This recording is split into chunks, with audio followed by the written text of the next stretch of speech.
नमस्कार. मी प्राध्यापक प्रताप भाऊसाहेब आत्रे, मराठा विद्या प्रसारक समाजाचे ॲडव्होकेट विठ्ठलराव गणपतराव हांडे शिक्षणशास्त्र महाविद्यालय नाशिक. आज आपण स्वॉट विश्लेषण या घटकाचा अभ्यास करणार आहोत. स्वॉट विश्लेषण म्हणजे काय? स्वॉट विश्लेषणाचे घटक कोणकोणते आहेत? मानवी जीवनामध्ये स्वॉट विश्लेषणाचं महत्त्व कोणतं आहे? त्याचबरोबर स्वॉट विश्लेषणामुळे व्यक्तीच्या जीवनात, शालेय जीवनात कोणकोणते उपयोग होऊ शकतात? त्याचबरोबर भारतीय ज्ञानप्रणालीमध्ये स्वॉट विश्लेषणाचं काय महत्त्व आहे? त्याचबरोबर भारतीय ज्ञानप्रणालीमध्ये स्वॉट विश्लेषण कशा पद्धतीने उपयुक्त ठरू शकतं या संदर्भात आज आपण चर्चा करणार आहोत. बघा विद्यार्थी मित्रांनो, आज आपण स्वॉट ॲनालिसिस या संकल्पनेचा अभ्यास करणार आहोत. शत्रुसंधो विश्लेषण तंत्र असं या संकल्पनेला नाव दिलेलं आहे. श म्हणजे शक्तिस्थाने, तृ म्हणजे त्रुटी, स म्हणजे संधी आणि धो म्हणजे धोके असा या अर्थाने शत्रुसंधो विश्लेषण तंत्र असं याचं नामकरण झालेलं आहे. व्यवस्थापन शास्त्रात आत्मपरीक्षणाला शत्रुसंधो विश्लेषण असं म्हणतात. बघा, मानवाच्या वैयक्तिक जीवनात आत्मपरीक्षणाला अतिशय महत्त्व आहे. त्याचबरोबर इतर व्यवसायाचंही आत्मपरीक्षण करणं गरजेचं असतं. यासाठी अल्बर्ट हम्पी यांनी 1960च्या दशकात फॉर्च्यून 500 या कंपन्यांच्या अपयशाचा अभ्यास करण्यासाठी सर्वप्रथम शत्रुसंधो विश्लेषण ही संकल्पना मांडली. ज्यावेळेस आपल्याला अपयश येतं आणि मग ते अपयश कोणत्या कारणांमुळे आलं त्याचा शोध घेण्यासाठी आत्मपरीक्षण हे महत्त्वाचं ठरतं. जी काही आपली शक्तिस्थाने आहेत त्या शक्तिस्थानांचा आपण योग्य प्रमाणात वापर करतो किंवा नाही याचाही विचार याच्यामध्ये केला जातो. कोणत्या कारणांमुळे अपयश आलं त्याचाही शोध हा याच्यामध्ये घेतला जातो. त्याचबरोबर जी काही आपल्या उणिवा आहेत त्या उणिवांमुळे आपल्याला ज्या काही संधी मिळणार होत्या त्या संधींपासून आपण कशा पद्धतीने दूर जातो याचाही विचार या ठिकाणी केला जातो. आणि त्या उणिवांमुळे जे काही तोटे व्यवसायाला किंवा वैयक्तिक जीवनात होऊ शकतात यांचाही विचार हा यामध्ये केला जातो. आणि म्हणून स्वतःचं व्यवसायाचं आत्मपरीक्षण करण्यासाठी शत्रुसंधो विश्लेषण हे महत्त्वाचं ठरतं. शत्रुसंधो विश्लेषण तंत्राचा वापर हा वैयक्तिक पातळीवर केला जातो, तसाच तो व्यावसायिक पातळीवरही करता येतो. याच्यामध्ये वैयक्तिक जीवनामध्ये जे काही आपल्याला उद्दिष्ट पूर्ण करायचे आहेत किंवा आपली ध्येय पूर्ण करायची आहेत ती ध्येय पूर्ण करण्यासाठी आपल्याकडे कोणती शक्तिस्थाने असायला हवीत, त्याचबरोबर आपल्या ज्या काही उणिवा आहेत त्या उणिवांची माहिती ही व्यक्तीला असणं गरजेचं आहे. जी आपल्याकडे शक्तिस्थानं आहेत त्या शक्तिस्थानांमुळे आपल्या जीवनामध्ये कोणकोणत्या संधी प्राप्त करता येऊ शकतात याचाही विचार हा स्वॉट ॲनालिसिसमध्ये केलेला आपल्याला पाहायला मिळतो. त्याचबरोबर आपल्या असलेल्या ज्या काही उणिवा आहेत, आपल्या ज्या काही मर्यादा आहेत, आपल्यामध्ये ज्या काही त्रुटी आहेत त्या त्रुटींमुळे आपल्याला कोणकोणत्या समस्यांना सामोरं जावं लागतं याचाही विचार हा स्वॉट विश्लेषणामुळे आपल्याला करता येतो. ज्याप्रमाणे वैयक्तिक गोष्टींचं शत्रुसंधो विश्लेषण हे करता येतं त्याच पद्धतीने व्यावसायिक पातळीवर सुद्धा आपल्याला हे शत्रुसंधो विश्लेषण करून आपल्याला त्या व्यवसायाचा विकास हा घडवून आणता येऊ शकतो. या ठिकाणी शत्रुसंधो विश्लेषणाची एक व्याख्या केलेली आहे. विद्यार्थ्यांची शक्तिस्थाने किंवा प्रबळ क्षमता कोणत्या आहेत, त्यांच्यात कोणकोणत्या गोष्टींची कमतरता आहे, त्याला प्रगती करण्यासाठी कोणत्या संधी प्राप्त होणार आहे, ही वाटचाल करताना विकास मार्गात कोणते धोके संभवतात या सर्वांचा एकत्रित विचार करून आवश्यक ती उपाययोजना सुचवणं म्हणजे शत्रुसंधो विश्लेषण होय. शालेय जीवनामध्ये शिक्षकाला आपल्या वर्गातील जे विद्यार्थी आहेत त्या विद्यार्थ्यांच्या शक्तिस्थानांची माहिती ही करून घेणं गरजेचं असतं. त्यासाठी मात्र विद्यार्थ्याने आपली शक्तिस्थाने स्वतः आपल्या निरीक्षणातून ओळखणं गरजेचं आहे। त्याचबरोबर ज्या पद्धतीने आपली शक्तिस्थानं आपल्यामधल्या ज्या काही उणिवा आहेत, कमतरता आहे, याची जाणीवसुद्धा जर विद्यार्थ्यांना असेल तर त्या त्रुटी किंवा ज्या काही मर्यादा आहेत त्या मर्यादांवरती शिक्षक उपचार करू शकतात, उपाय करू शकतात, त्या कमी करण्यासाठी मार्गदर्शन करू शकतात। आणि म्हणून कमतरताची सुद्धा माहिती ही आपल्या विद्यार्थ्यांना असणं गरजेचं आहे। कारण की जसं शक्तिस्थानं हे प्रगतीसाठी उपयुक्त ठरतात तसेच मर्यादा हे अडथळे ठरतात। आणि म्हणून ज्या काही आपल्या अंतर्गत गोष्टी आहे, शक्तिस्थाने आणि मर्यादा याची जाणीव जर विद्यार्थ्यांना असेल तर त्यातून विद्यार्थ्यांना जास्तीत जास्त संधी प्राप्त करून देऊन विविध धोक्यांपासून शिक्षक त्यांना टाळू शकतात। आणि म्हणून या सर्वांचा एकत्रित विचार करून विद्यार्थ्याने जर स्वतःचं योग्य पद्धतीने आत्मपरीक्षण केलं तर शिक्षकांना मार्गदर्शन करण्यासाठी शत्रुसंध विश्लेषण हे उपयुक्त ठरतं, मदत करतं। स्वॉट विश्लेषणाचा अर्थ वर्तमान काळातील परिस्थितीचे विश्लेषण करताना उणिवा व क्षमता शोधून भविष्य काळातील संधी व धोके यानुसार योग्य कार्यवाहीचे नियोजन करणे म्हणजे स्वॉट विश्लेषण होय। या व्याख्येमध्ये आपल्याला स्पष्ट दिसतंय की जे काही संधी व धोके हे भविष्यकाळात जे मिळणार आहेत ते मिळण्यासाठी किंवा त्यातून आपल्याला सुटका होण्यासाठी आपण वर्तमान काळातच त्याचं विश्लेषण करणं गरजेचं आहे। ज्या काही आपल्या क्षमता आहेत त्या क्षमतानुसार जर आपण संधी शोधण्याचा जर प्रयत्न केला तर आपली प्रगती होऊ शकते। त्याचबरोबर ज्या काही आपल्या मर्यादा आहेत त्या मर्यादा आपण कमी करण्याचा प्रयत्न केला किंवा त्यामध्ये सुधारणा करण्याचा प्रयत्न केला तर भविष्य काळामध्ये आपल्याला ते काही धोके अडचणी निर्माण होऊ शकतात, ज्या काही समस्या निर्माण होऊ शकतात त्याचं आपल्याला योग्य पद्धतीने नियोजन करता येऊ शकतं। आणि म्हणून स्वॉट विश्लेषण हे वैयक्तिक पातळीवर व व्यावसायिक पातळीवरती उपयुक्त ठरतं। ज्या पद्धतीने व्यक्तीचं जीवन हे प्रगतीकडे जात असतं त्या प्रगतीमध्ये ज्या काही भविष्यात निर्माण होणाऱ्या ज्या समस्या आहेत त्या समस्या जर व्यक्तीला अगोदरच जर कळल्या तर त्यावरती योग्य पद्धतीने उपाययोजना करता येऊ शकतात। आणि म्हणून आत्मपरीक्षणासाठी स्वतःच्या प्रगतीसाठी स्वॉट विश्लेषण हे उपयुक्त ठरतं। ज्याप्रमाणे वैयक्तिक पातळीवरती हे उपयुक्त ठरतं त्याचप्रमाणे व्यावसायिक पातळीवरती सुद्धा हे उपयुक्त ठरतं। उदाहरणार्थ शिक्षक म्हणून आपण ज्यावेळेस एखाद्या व्यवसायामध्ये काम करतो त्या ठिकाणी आपल्याला शिक्षक म्हणून आपल्या ज्या क्षमता आहेत त्या क्षमतांचा उपयोग आपल्या अध्यापनामध्ये आपल्याला चांगल्या पद्धतीने करता येऊ शकतो। त्याचबरोबर अध्यापनामध्ये आपल्या काही मर्यादा असतील, उणिवा असतील की ज्यामुळे आपल्याला प्रत्यक्ष अध्यापनामध्ये अडचणी निर्माण होऊ शकतात, मर्यादा येऊ शकतात, त्यावरती अगोदरच आपण उपाययोजना करून त्या मर्यादा कमी करून आपल्याला येणाऱ्या अडचणी ह्या अगोदरच आपण सोडू शकतो। आणि म्हणून आपल्याला वर्तमान काळात भविष्य काळातील धोके हे कमी करता येतील। यामध्ये क्षमता आणि उणिवा ह्या अंतर्गत गोष्टी आहेत आणि याचा परिणाम धोके व संधी यावरती या बाह्य घटकांवरती झालेला आपल्याला पाहायला मिळतो। आणि म्हणून भविष्य काळामध्ये ज्या काही आपल्याला संधी घ्यायच्या आहेत किंवा जे काही धोके आपल्याला टाळायचे आहेत त्यासाठी प्रत्येकाने आपलं स्वतःचं आत्मपरीक्षण करण्यासाठी स्वॉट विश्लेषण हे तंत्र वापरणं गरजेचं आहे। स्वॉट विश्लेषणाचं स्वरूप या चित्रामध्ये 4 घटक दाखवलेले आहेत। त्यामध्ये पहिला आहे स्ट्रेंथ, शक्तिस्थाने किंवा बलस्थाने।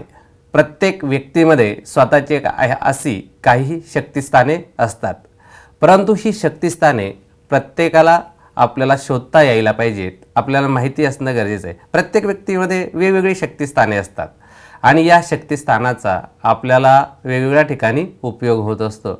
म्हणून आपण कोणत्या गोष्टी चांगल्या पद्धतीने करू शकतो किंवा माझ्यामध्ये कोणते चांगले गुण आहेत हे आपल्याला स्वतःला माहीत पाहिजे। त्या अनुषंगाने हा घटक हा व्यक्तीच्या किंवा व्यवसायाच्या अंतर्गत घटकामधला भाग आहे। त्यानंतर दुसरा घटक आहे वीकनेस, म्हणजे उणिवा किंवा मर्यादा. ज्या पद्धतीने प्रत्येक घटकामध्ये किंवा प्रत्येक व्यक्तीमध्ये काही मर्यादा किंवा उणिवा ह्या असतात. बघा, चित्रामध्ये आपल्याला दिसतं की जे चित्र आहे त्या चित्रामध्ये त्याच्या पायाला एक वजन बांधलेलं आहे की त्याची प्रगती थांबण्यासाठी किंवा त्याचा अडथळा थांबण्यासाठी अशा काही गोष्टी असतात की त्यामुळे तो प्रगती करू शकत नाही. बऱ्याच वेळेस यासुद्धा गोष्टी प्रत्येक व्यक्तीमध्ये किंवा व्यवसायामध्ये असतात आणि त्याचा परिणाम हा आपल्याला पुढे भविष्यकाळामध्ये जे काही संधी आहेत त्या संधी आपल्याकडून हिरावल्या जातात किंवा आपल्याला दैनंदिन जीवनामध्ये अडथळे ठरू शकतात. म्हणून ह्या अंतर्गत गोष्टी या प्रत्येक व्यक्तीमध्ये किंवा व्यवसायामध्ये असलेल्या आपल्याला पाहायला मिळतात. त्यानंतर तिसरं चित्र आहे अपॉर्च्युनिटी, म्हणजे संधी. जर तुमच्याकडे अनेक शक्तिस्थाने असतील किंवा अनेक बलस्थाने असतील तर त्या ठिकाणी चित्रामध्ये दाखवलेलं आहे की तुम्हाला प्रगती करण्यासाठी, वर जाण्यासाठी वेगवेगळे मार्ग हे उपलब्ध होऊ शकतात. जेवढी तुमच्याकडे शक्तिस्थाने आहेत तेवढ्या संधी या तुम्हाला उपलब्ध होऊ शकतात. आणि म्हणून त्या चित्रामध्ये आपल्याला दिसतंय की वेगवेगळ्या संधी आहेत आणि आपण प्रगतीकडे जाऊ शकतो. हा बाह्य घटक आहे. जेवढी शक्तिस्थाने जास्त तेवढ्या प्रगतीच्या संधी या आपल्याला जास्त उपलब्ध होऊ शकतात. तिसरा घटक आहे थ्रेट्स. त्या ठिकाणी आपल्याला लाल चिन्ह दिसतं आणि त्या चिन्हात असं सांगितलं की तुम्हाला इथून पुढे जाता येणार नाही. तुमच्याकडे खूप उणिवा आहेत, तुमच्यामध्ये खूप मर्यादा आहेत, तुम्हाला प्रगती करण्यासाठी थांबावं लागेल, अडथळे आहेत आणि म्हणून आपल्या मर्यादा कमी करून हे थ्रेट्स कमी करता येतील. हा सुद्धा बाह्य घटक आहे. जेवढ्या मर्यादा जास्त तेवढे आपल्याला अडथळे हे जास्त येऊ शकतात, धोके जास्त निर्माण होऊ शकतात आणि म्हणून हा बाह्य घटकसुद्धा आपल्याला या ठिकाणी स्वॉट विश्लेषणामध्ये विचारात घ्यावा लागतो. अंतर्गत घटक, त्यामध्ये क्षमता. बघा, या चित्रामध्ये आपल्याला पाहायला मिळतं की एका व्यक्तीने वजन उचललेलं आहे, त्याच्या शक्तीनुसार वजन उचललेलं आहे. प्रत्येक व्यक्तीला आपल्या स्वतःच्या क्षमता, आपली बलस्थानं ही माहिती जर असेल तर तो त्या बलस्थानांच्या आधारे वेगवेगळ्या संधी शोधू शकतो. या संधी शोधत असताना त्याला उणिवांवरती मात करता येऊ शकते. ही मात करण्यासाठी व्यक्तीला स्वतःच्या अंतर्गतल्या शक्तिस्थाने ही शोधली पाहिजे.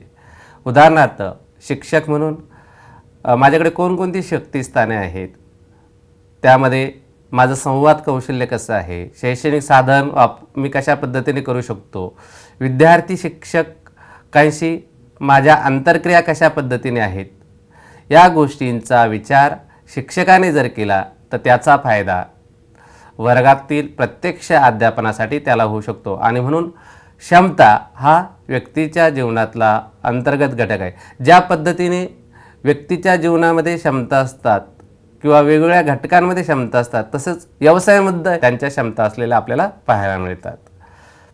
त्यानंतर अंतर्गत घटकामधला दुसरा घटक आहे उणिवा.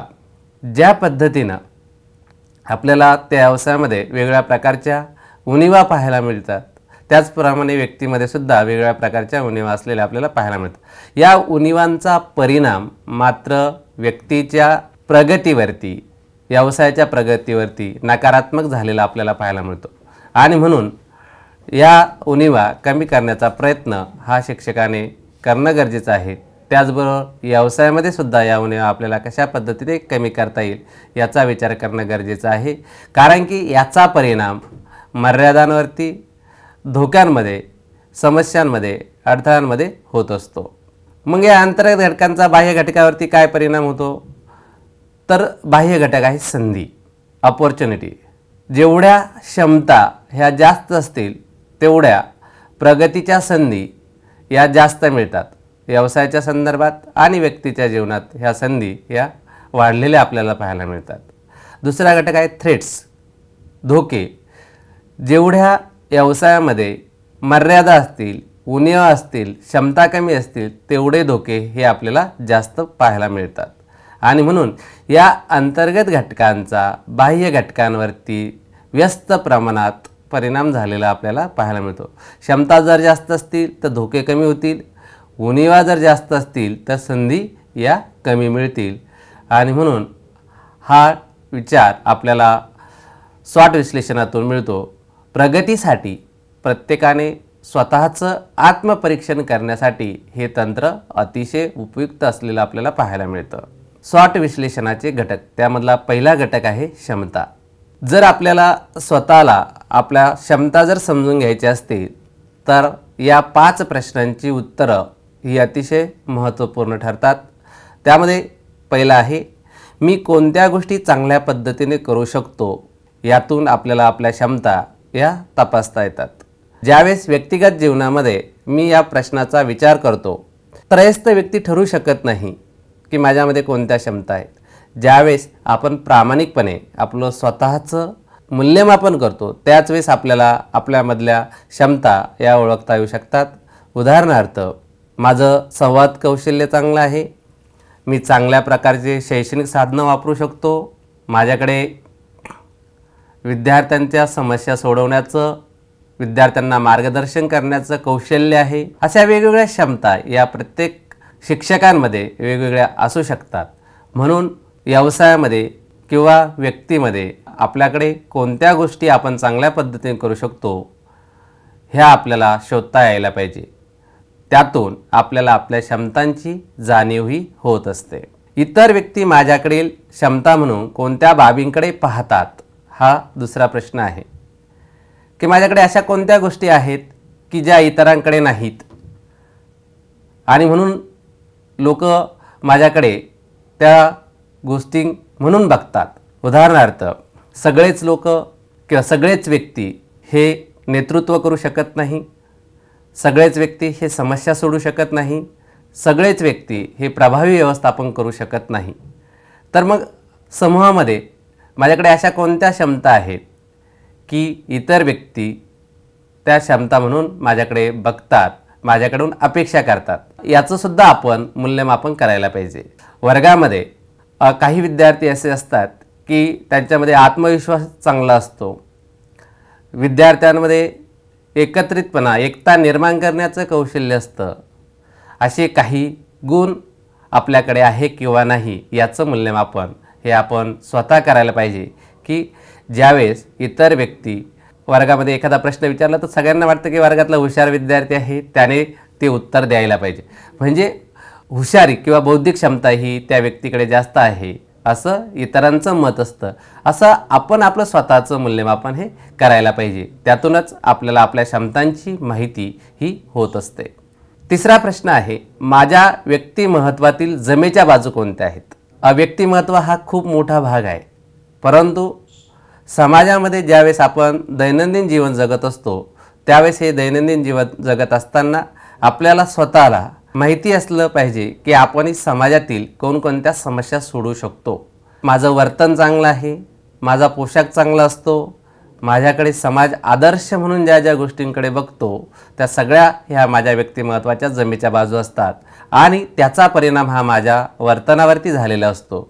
आणि म्हणून त्या अनुषंगाने शिक्षक म्हणून किंवा व्यक्ती म्हणून मला माझ्या जमेच्या बाजू कोणत्या आहेत याचाही विचार हा आपल्याला क्षमतांच्या अनुषंगाने करावा लागतो. त्यानंतर चौथा प्रश्न आहे, सर्वांना सांगता येईल असे माझ्याकडे कोणते गुण आहेत. वर्गामध्ये सर्व विद्यार्थी जे आहेत ते विद्यार्थ्यांना आपण ज्यावेळेस एखादा उपक्रम देतो, परंतु त्या उदाहरणार्थ चित्रकलेची स्पर्धा आहे, वर्गातील सर्व विद्यार्थी चित्र काढतात, परंतु सर्वच विद्यार्थी सारखे चित्र काढत नाहीत. त्यामध्ये प्रत्येकजण त्याच्या त्याच्या पद्धतीने प्रयत्न करतो, परंतु वर्गामध्ये ठराविक 1 किंवा 2 विद्यार्थी असतात की ते अतिशय सुंदर चित्र काढतात. तर त्यांच्याकडे चित्रकलेचा गुण आहे आणि मग हा काढल्यानंतर त्याला स्वतःला कळतं की इतरांपेक्षा माझ्याकडे चित्र काढण्याची क्षमता ही जास्त आहे. असं प्रत्येक व्यक्तीमध्ये काही ना काही या क्षमता असतातच. या क्षमतांची ओळख मात्र ही स्वपरीक्षणातून किंवा आत्मपरीक्षणातूून ही व्यक्तीला होणं गरजेचं आहे. आणि म्हणून या प्रश्नाचं उत्तरसुद्धा विद्यार्थ्याने स्वतःला विचारून शोधलं पाहिजे. त्यानंतर पुढचा प्रश्न आहे, मी कोणत्या प्रकारचे कार्य व किती प्रमाणात करू शकतो. एक व्यक्ती वेगवेगळ्या प्रकारचं कार्य हे करू शकतो, परंतु प्रत्येक कार्य हे 100% प्रभावी आणि परिणामकारक करू शकत नाही. मग मी जे वेगवेगळे कार्य किंवा माझ्याकडे असलेल्या ज्या वेगवेगळ्या क्षमता आहेत त्याचं प्रमाण हे आपल्याला निश्चित करावं लागतं. उदाहरणार्थ, माझं संवाद कौशल्य चांगलं आहे, परंतु ते किती प्रभावी आहे याचाही विचार व्यक्तीने करायला पाहिजे. मला चित्रकला चांगली येते, तर मला किती टक्के किंवा किती प्रमाणात ती चांगल्या स्वरूपाची येते, किंवा त्या अनुषंगाने माझ्याकडे किती पर्सेंटेज क्षमता आहेत, किंवा मला संगीत येतं, मला खेळता येतं. प्रत्येक गोष्टी आपल्यामध्ये कमी जास्त प्रमाणात असतात, परंतु प्रभावी क्षमता म्हणून प्रत्येक कार्य मी किती क्षमतेने करू शकतो याचंही मूल्यमापन व्यक्ती म्हणून मला करता यायला पाहिजे. ही 5 प्रश्न जरी आपल्याला सारखी वाटत असली तरी मात्र या सगळ्यांची उत्तरं ही वेगवेगळी आहेत, आणि म्हणून या 4 प्रश्नांचा एकत्रित परिणाम म्हणजे व्यक्तीला त्याच्या स्वतःच्या क्षमता ओळखता येतात. ज्या पद्धतीनं हे प्रश्न व्यक्तीसाठी उपयुक्त आहेत, तसेच हे प्रश्न व्यवसायाच्या क्षमता ओळखण्यासाठी सुद्धा वापरता येतात, आणि यातून कोणत्याही व्यवसायाच्या क्षमता या काढता येतात, आणि म्हणून त्यासाठी हे प्रश्न उपयुक्त ठरतात. आता विद्यार्थ्याच्या कोणकोणत्या क्षमता असू शकतात, तर बघा, वर्गामध्ये आपल्याला वेगवेगळ्या क्षमतांचे विद्यार्थी पाहायला मिळतात. वर्गामध्ये अति आत्मविश्वास असणारे विद्यार्थी असू शकतात, की ज्यांच्यामध्ये कोणतीही गोष्ट करायची असली तर ठराविक विद्यार्थी समोर येतात आणि ते आत्मविश्वासाने करतात. दुसरी क्षमता म्हणजे सतत शिकण्याची तयारी असते. त्यांना नवीन काहीही शिकवा, तयारच असतात, ते नाही म्हणतच नाही. आणि म्हणून या क्षमतांची काही विद्यार्थ्यांना त्यांच्यामध्ये ह्या क्षमता असलेल्या आपल्याला पाहायला मिळतात. वक्तशीरपणा, वेळेचं महत्त्व हे विद्यार्थ्यांना असतं. कोणत्याही गोष्टी शिक्षकाने सांगितल्या की वेळेतच हे विद्यार्थी पूर्ण करतात. वेळेचं पालन हे कसोशीने करताना आपल्याला पाहायला मिळतं. प्रामाणिकपणा ही सुद्धा विद्यार्थ्यांमध्ये असते. काही विद्यार्थी अतिशय प्रामाणिक असतात आणि प्रामाणिकपणे त्यांना सोपवलेली जबाबदारी, गृहकार्य असेल, त्याचबरोबर वर्गातील सोपवलेले कार्य असेल, ते अतिशय प्रामाणिकपणे हे करताना आपल्याला पाहायला मिळते. उत्तम समायोजन क्षमतासुद्धा ही विद्यार्थ्यांमध्ये असते. वर्गामध्ये ज्यावेळेस वेगवेगळे विद्यार्थी असतात त्यांच्याशी समायोजन हे करून वर्ग वातावरण हे चांगल्या पद्धतीने राहण्यासाठी हे विद्यार्थी प्रयत्न करत असलेले आपल्याला पाहायला मिळतात. संघभावना ही क्षमतासुद्धा अतिशय महत्त्वाची आहे, की विद्यार्थ्याच्या प्रगतीसाठी समायोजन साधून सांघिक उद्दिष्ट कशा पद्धतीने पूर्ण करायची. सर्व विद्यार्थ्यांमध्ये ह्याच क्षमता असेल असं निश्चित सांगता येत नाही, परंतु ठराविक विद्यार्थ्यांमध्ये अशा प्रकारच्या क्षमता असू शकतात.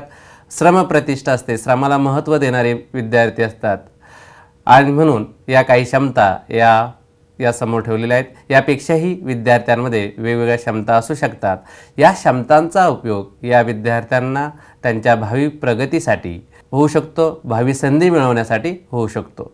ज्या पद्धतीने विद्यार्थ्यांमध्ये वेगवेगळ्या प्रकारच्या क्षमता असतात, त्या पद्धतीने शिक्षकांमध्ये सुद्धा वेगवेगळ्या प्रकारच्या क्षमता असलेल्या आपल्याला पाहायला मिळतात. त्यामध्ये प्रभावी अध्यापन, काही शिक्षकांचं अध्यापन हे अतिशय प्रभावी आणि परिणामकारक असतं, आणि अशा वेळेस त्याचा उपयोग वर्गामध्ये शिक्षकांना होत असतो. ICTचा वापर करण्याची क्षमता असते. सहज PPT तयार करणं असेल, व्हिडिओ तयार करणं असेल, योग्य PPTचा वापर हे शिक्षक वर्गामध्ये करतात. काही शिक्षकांकडे आशयाच्या संदर्भात उत्कृष्ट ज्ञान असतं. कोणता आशय कोणत्या ठिकाणी वापरायचा याचं ज्ञान हे त्या शिक्षकांकडे असलेलं आपल्याला पाहायला मिळतं. सर्जनशीलता असते. एखादा घटक सोप्यात सोप्या पद्धतीने कशा पद्धतीने शिकवायचा यावरती त्या शिक्षकाची कौशल्यही अवलंबून असतात. जर ही सर्जनशीलता त्या शिक्षकाकडे असेल तर अध्ययन आणि अध्यापनामध्ये याचा उपयोग होऊ शकतो, आणि म्हणून शिक्षकाला स्वतःला माहिती पाहिजे की आपल्यामध्ये कोणकोणत्या क्षमता आहेत. सर्जनशीलता ही अतिशय महत्त्वाची क्षमता ही शिक्षकाला त्याला वेगवेगळ्या संधी शोधण्यासाठी उपयुक्त ठरू शकते. त्यानंतर प्रभावी संघटन, अध्यापन करताना वर्गाचं चांगल्या पद्धतीने संघटन जर त्याला करता येत असेल तर त्याचं अध्यापन हे प्रभावी होऊ शकतं, व्यवस्थापन हे प्रभावी होऊ शकतं. त्यासाठी शिक्षक म्हणून आपल्याला या क्षमतांचा विचारसुद्धा करावा लागतो। व्यवसायाबद्दल बांधिलकी आहे, निर्णय क्षमता आहेत की शिक्षकाला प्रत्यक्ष अध्यापन करताना किंवा शाळेचं व्यवस्थापन करताना वेगवेगळ्या प्रकारचे निर्णय हे घ्यावे लागतात आणि म्हणून या क्षमता महत्त्वाच्या असतात। या क्षमतांमुळे त्याला भविष्यामध्ये ज्या काही संधी उपलब्ध होणार आहेत त्या संधींचा पूर्णपणे फायदा घेता येतो, उपयोग करता येतो आणि म्हणून या क्षमतांची जाणीव ही शिक्षकांना होणं गरजेचं असतं। दुसरा घटक आहे उणिवा। बघा, चित्रामध्ये 2 सिम्बॉल्स दाखवलेले आहेत। त्यामध्ये पहिला चित्रामध्ये आपल्याला दिसतं की एक साखळी बांधलेली आहे आणि त्या साखळीला एका ठिकाणी कुलूप लावलेलं आहे। कुलूप आणि साखळी यांना जोडणारी दोरी आहे। या ठिकाणी जी दोरी आहे ती अतिशय कमकुवत बांधलेली आहे। मानवाच्या जीवनामध्ये सुद्धा अनेक क्षमता असतात, परंतु या दोरीसारख्या जर काही उणिवा असतील तर त्या उणिवांमुळे प्रगतीमध्ये अडथळे निर्माण होतात आणि म्हणून आपल्याला या दोरीसारख्या ज्या काही आपल्या जीवनामध्ये किंवा आपल्या व्यक्तिगत गोष्टींमध्ये ज्या काही मर्यादा आहेत त्या मर्यादांची जाणीव आपल्याला ही माहिती असणं गरजेचं आहे। दुसऱ्या चित्रामध्ये बघा, एक मोठा पैलवान आहे आणि एक छोटा मुलगा आहे। आता हे कुस्ती खेळत आहेत, तर या कुस्तीमध्येच आपल्याला दिसते की हा मुलगा ही स्पर्धा काही जिंकू शकत नाही आणि म्हणून आपल्या मर्यादा जर आपल्याला माहिती असेल तर आपल्याला अनेक संकटं ही टाळता येतात। आपण कोणासोबत करतो आहोत, आपण कोणत्या स्पर्धेत उतरायला पाहिजे याची जबाबदारी किंवा याचा उपयोग हा आपण आपल्या मर्यादांवरून करू शकतो। म्हणून या चित्रामध्ये आपल्याला स्पष्ट दिसतं की या ठिकाणी एवढा मोठा बलदंड पैलवान आहे आणि तो मुलगा काही त्याच्यासोबत स्पर्धा जिंकू शकत नाही। तर अशा स्पर्धेमध्ये आपण उतरायला नको, धोका निर्माण करायला नको, हा संदेश या चित्रामधून आपल्याला मिळतो। उणिवा शोधण्यासाठी सुद्धा काही प्रश्न या ठिकाणी महत्त्वाचे ठरतात। त्यामध्ये पहिला प्रश्न आहे की मला कोणत्या बाबतीत सुधारणा करणं आवश्यक आहे। आपल्याला स्वतःला माहिती असतं की कोणत्या गोष्टीत सुधारणा करणं गरजेचं आहे। जोपर्यंत मी स्वतः माझं मूल्यमापन करू शकत नाही किंवा आत्मपरीक्षण करू शकत नाही तोपर्यंत आपण आपल्या उणिवा शोधू शकत नाही आणि आपल्याला स्वतःला आपल्या उणिवा माहिती असतात, परंतु बऱ्याच वेळेस आपला मानवी स्वभाव असतो की या उणिवा आपण इतरांसमोर दाखवत नाही, परंतु आपल्याला स्वतःला माहिती असतात आणि म्हणून आपण आपल्या स्वतःची एक लिस्ट केली पाहिजे, एक यादी तयार केली पाहिजे की मला कोणत्या बाबतीत मी सुधारणा करायला पाहिजे की जेणेकरून त्या सुधारणा केल्यामुळे मला भविष्यामध्ये अडथळे किंवा समस्या येणार नाही। प्रत्येक या जगामध्ये असा कोणताही व्यक्ती नाही की त्याच्यामध्ये त्याच्या मर्यादा नाहीत किंवा उणिवा नाहीत। फक्त देव एकच आहे की त्याच्यामध्ये आपल्याला मर्यादा पाहायला मिळत आहे आणि म्हणून जर आपल्याला आपला स्वतःचा विकास घडवायचा असेल तर आपल्याला आपल्यामधल्या सुधारणा कोणत्या करणं आवश्यक आहे या संदर्भात आपल्याकडे माहिती असणं गरजेचं आहे। त्यानंतर दुसरा प्रश्न आहे की मी कोणत्या स्वरूपाचं कार्य परिणामकारक करत नाही। जर मला प्रगती करायची असेल तर मी वेगवेगळ्या प्रकारची कार्य करतो। ती कार्य करत असताना मला कोणती कार्य जमत नाही। उदाहरणार्थ शिक्षक म्हणून मी ज्यावेळेस या प्रश्नाचं उत्तर म्हणून विचार करतो तर मला माझं मुख्य कार्य आहे की माझं अध्यापन हे चांगलं असायला पाहिजे। मग जर मला हे अध्यापन चांगल्या पद्धतीने जर करायचं असेल तर ते करण्यासाठी माझ्याकडे फलकलेखन कौशल्य चांगलं आहे का, मी चांगल्या पद्धतीने विद्यार्थ्यांशी संवाद साधू शकतो का, माझं शिकवणं, माझी भाषा ही उत्तम प्रकारे आहे का, माझी शिकवण्याची गती योग्य आहे का आणि मी जे कार्य करतो ते किती परिणामकारक करतो याचं मूल्यमापन शिक्षक म्हणून मी करायला पाहिजे। जसं शिक्षक म्हणून मी हा विचार करतो तसं विद्यार्थी म्हणून सुद्धा मला माझ्या ज्या काही मर्यादा आहेत त्या मर्यादांची माहिती पाहिजे। मी काम करतो, मी गृहकार्य करतो, पण ते कोणत्या पद्धतीने करतो, किती परिणामकारक करतो याची जाणीव विद्यार्थ्याला माहिती पाहिजे।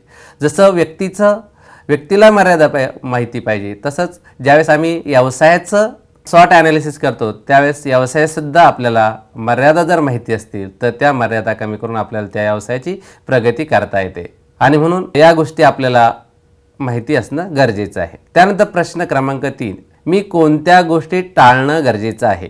बघा, या चित्रामध्ये आपल्याला दिसतं की जर माझ्याकडे एखादं कार्य करण्यासाठी क्षमता नसतील तर ते कार्य मी विनाकारण हाती घेऊ नये. आता या चित्रामध्ये आपल्याला दिसतं की एवढा मोठा पैलवान आहे, त्या पैलवानाला हा मुलगा हरू शकतो का? तर याचं उत्तर अजिबात नाही. हा मुलाकडे तेवढ्या शक्ती नाही की तो त्या पैलवानाला हरू शकतो. मग अशा वेळेस त्या स्पर्धेतच कशाला उतरायचं? तर ती गोष्ट आपण टाळली पाहिजे. ते कार्य करण्यासाठी माझ्याकडे जर क्षमता नसतील तर ते कार्य मी एकतर टाळलं पाहिजे किंवा ते कार्य करण्यासाठी माझ्या क्षमता मी वाढवल्या पाहिजे. आणि म्हणून जीवनामध्ये आपण काही गोष्टींना नाही म्हणायला शिकलं पाहिजे, कारण की आपल्याकडे जर त्या क्षमता नसतील तर आपण त्या गोष्टी टाळणं गरजेचं आहे. यातून भविष्यामध्ये जे काही धोके निर्माण होऊ शकतात ते धोके आपल्याला टाळता येतात. चौथा प्रश्न आहे, असे कोणते गुण माझ्याजवळ नाहीत जे माझ्या अंगी असायला हवेत? बघा, जर आपल्याला आपल्या भविष्यातल्या संधी जर शोधायच्या असतील, त्या संधी मिळवायच्या असतील तर आपल्याला आपल्या गुणांमध्ये वाढ करावी लागते. ज्यावेळेस मी स्वतःचं निरीक्षण करतो किंवा स्वतःचं मूल्यमापन करतो त्यावेळेस इतरांनी सांगण्यापेक्षा मला स्वतःला माहिती असतं की माझ्यामध्ये कोणते गुण नाहीत. शिक्षक म्हणून जर मी माझं मूल्यमापन करतो तर त्यावेळेस मला स्वतःला माहिती पाहिजे की मला कोणती कौशल्य चांगल्या पद्धतीने वापरता येत नाही, की जे अध्यापन प्रभावी होण्यासाठी ती कौशल्य आवश्यक आहे. एकदा माझ्याकडे ही यादी तयार झाली की मात्र मी त्या यादीनुसार माझ्या उणिवा कमी करण्याचा प्रयत्न करू शकतो. म्हणजे बघा, हे इतकं चांगलं तंत्र आहे की त्यामुळे आपल्याला भविष्यात जे काही अडथळे येणार आहेत ते अडथळे आत्ताच दूर करता येतात, की त्याच्यावरती उपाययोजना करता येते. त्यानंतर पाचवा प्रश्न आहे, मी माझी कोणती जबाबदारी दुसऱ्यावर टाकतो? मराठीमध्ये एक म्हण आहे, नाचता येईना अंगण वाकडं. बऱ्याच वेळेस माझ्याकडे ते कार्य करण्याची क्षमता नसेल, उणिवा असतील तर ती जबाबदारी मी स्वीकारायला तयार होत नाही, ती दुसऱ्यावरती टाकतो. एखादं काम तू करून घे, ते मला जमणार नाही, मला वेळ नाही. परंतु मी अशा कोणकोणत्या गोष्टी करतो की मी ते करायला तयार होत नाही. उदाहरणार्थ, शिक्षक म्हणून माझ्याकडे अध्यापनाच्या संदर्भातल्या जर क्षमता नसतील तर मी वर्गात जायला नाही म्हणतो, विद्यार्थ्यांच्या समस्या सोडवायला नाही म्हणतो. असं जर असेल तर आपल्याला ती जबाबदारी टाळून चालणार नाही, कारण की त्यामुळे आपल्या व्यवसायावरती नकारात्मक परिणाम होऊ शकतो. आणि म्हणून अशीही यादी माझ्याकडे असायला हवी की मी कोणकोणती कामं टाळतो आणि ती कोणत्या कारणांमुळे टाळतो. वरील प्रश्नांची उत्तरं ज्यावेळेस व्यक्ती म्हणून मी ज्यावेळेस शोधेल त्यावेळेस एकूणच माझ्यामध्ये असलेल्या उणिवांची यादी ही तयार होते. ही यादी ही अतिशय उपयुक्त ठरते, कारण की याच्यामुळे भविष्यामध्ये ज्या काही संधी निर्माण होणार आहेत, ज्या संधींपासून आपण दूर जाणार आहोत, त्या संधी मिळवण्यासाठी आपल्याला आपल्या उणिवा कमी कराव्या लागतात. त्याचबरोबर ज्या काही आव्हाने निर्माण होणार आहेत, जे काही धोके निर्माण होणार आहेत, ते धोके आपल्याला अगोदरच माहिती असतात, ते टाळता येऊ शकतात. यासाठी SWOT विश्लेषणामध्ये उणिवांचीही माहिती असणं अतिशय गरजेचं आहे. कोणकोणत्या उणिवा असू शकतात? त्यामध्ये विद्यार्थ्यांच्या ज्या उणिवा आहेत त्यामध्ये न्यूनगंड असतो. काही विद्यार्थ्यांची शिक्षणाबद्दल नावड असते, वर्गामध्ये येण्याची इच्छा होत नाही. वर्गातील बाकीचे विद्यार्थी हुशार आहे, मला ते समजत नाही, मला येत नाही, शिक्षक मला रागवतात, आणि असे विद्यार्थी हे अध्ययनातून बाहेर जातात.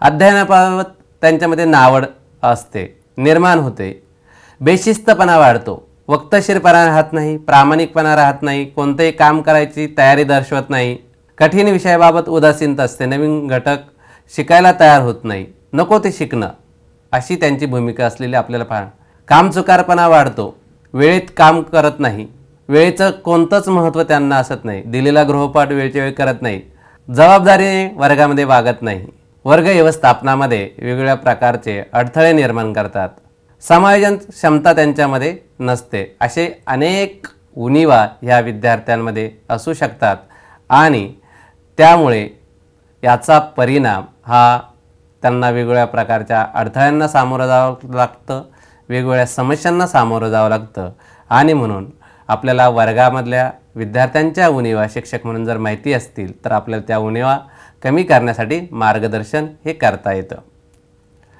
ज्या पद्धतीने विद्यार्थ्यांमध्ये उणिवा असतात त्याच पद्धतीने शिक्षकांमध्ये सुद्धा आपल्याला उणिवा पाहायला मिळतात. त्यामध्ये पहिला आहे बदलास विरोध. बऱ्याच वेळेस आशय बदलला, नवीन घटक आशयामध्ये आले, नवीन विषय शिकवण्यासाठी आला तर बरेच शिक्षक तो विषय शिकवण्यासाठी घेत नाही. काही शिक्षक तर नोकरीला लागल्यापासून तोच विषयाचं अध्यापन करतात. सिलेबस बदललेलं असतं परंतु त्यांचं अध्यापन बदललेलं आपल्याला पाहायला मिळत नाही. बदल नकोच, नवीन टेक्नॉलॉजी अध्यापनामध्ये आलेली आहे तरी पारंपरिक पद्धतीनेच ते अध्यापन करणार. बदल हा ते स्वीकारायला तयार होत नाही. आशयाची कमतरता असते. तोच घटक अध्यापनास ते तयार असतात. नवीन घटक म्हटला की नको म्हणतात.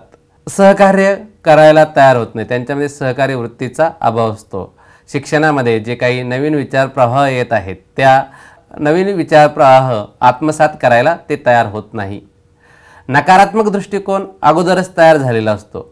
व्यवसायाप्रती अनास्था असते. निर्णय घेता येत नाही. निर्णय क्षमतेचा त्यांच्यामध्ये प्रचंड अभाव असतो. शिक्षकांमध्ये यापेक्षाही आणखीन काही उणिवा असू शकतात.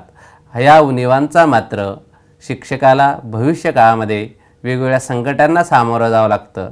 आजच्या काळामध्ये शिक्षकाने जेवढ्या जास्तीत जास्त उणिवा या कमी केल्या तर भविष्यामध्ये त्याचं अध्यापन आणि व्यवसाय हा चांगल्या पद्धतीने विकसित होऊ शकतो आणि म्हणून त्या अनुषंगाने शिक्षकाला आपल्या उणिवांची जर जाणीव असेल तर भविष्यामध्ये त्या उणिवा तो कमी करू शकतो.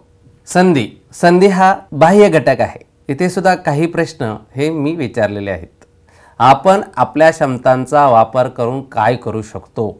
बघा, व्यक्तीला ज्यावेळेस आपल्या क्षमतांची जाणीव होते त्यावेळेस त्या क्षमता वापरून कोणकोणता उपयोग तो करू शकतो. व्यवसायामध्ये प्रगती करण्यासाठी असेल, शिक्षक म्हणून आपल्या व्यवसायामध्ये असेल, विद्यार्थी म्हणून त्याच्या ज्ञानात्मक विकासासाठी तो कशा पद्धतीने उपयोग करू शकतो याचा विचार हा संधीमध्ये केलेला आपल्याला पाहायला मिळतो. या ठिकाणी 3 चित्र ठेवलेले आहेत.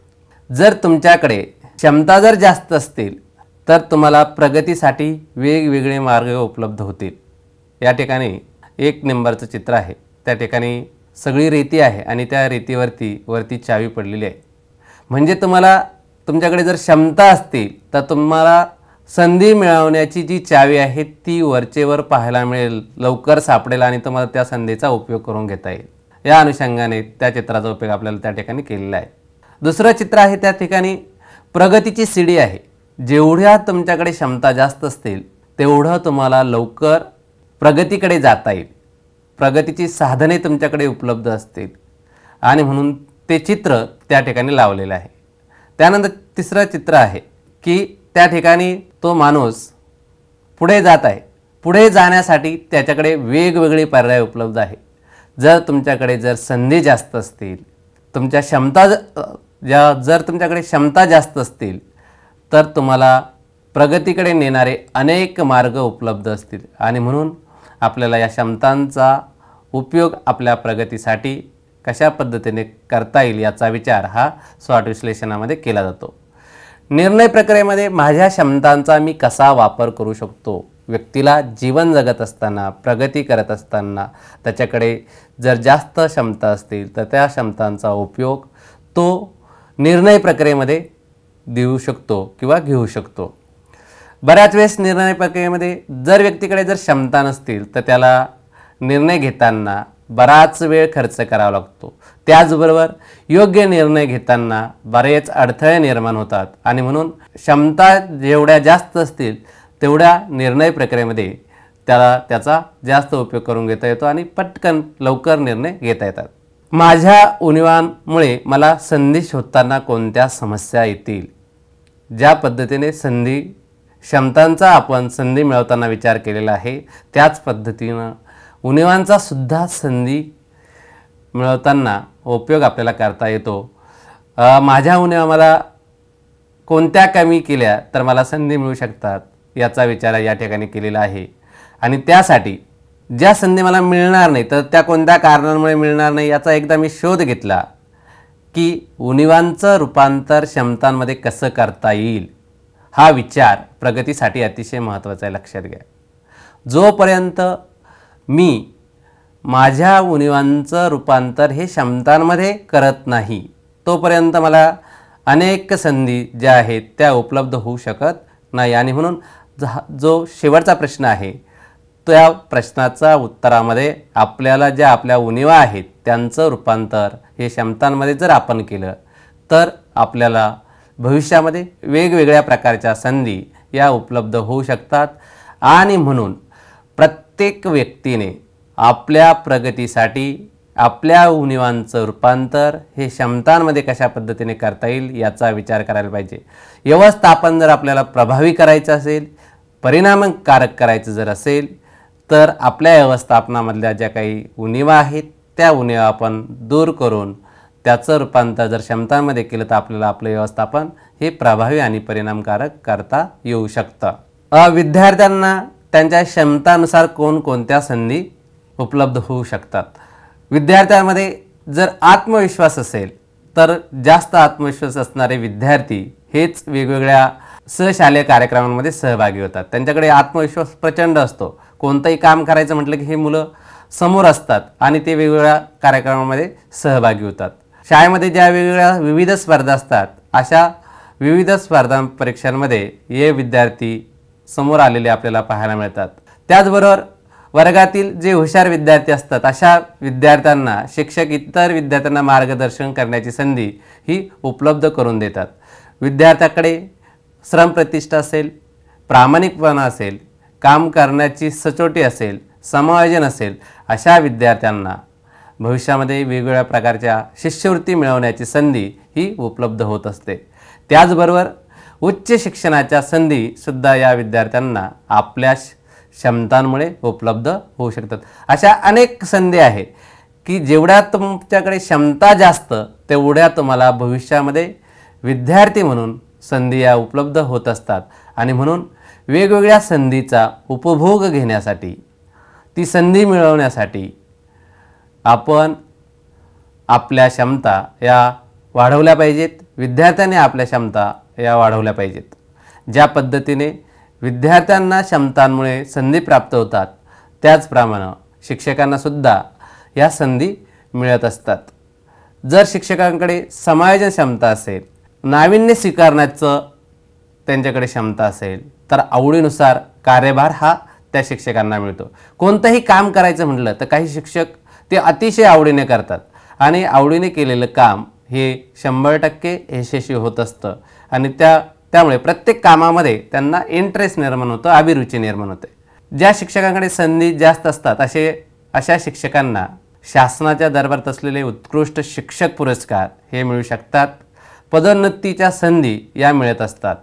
त्याचबरोबर उच्च शिक्षण घेण्याची संधीसुद्धा ही जर शिक्षकांकडे जर क्षमता या जर जास्त असते तर त्यामुळे वेगवेगळ्या प्रकारच्या संधी, उच्च शिक्षणाच्या संधी या मिळतात। निर्णय घेण्याचं स्वातंत्र्य मिळतं। स्वतःच्या निर्णयानुसार प्रत्यक्ष काम करण्याचं स्वातंत्र्य हे शिक्षकांना मिळत असलेलं आपल्याला पाहायला मिळतं।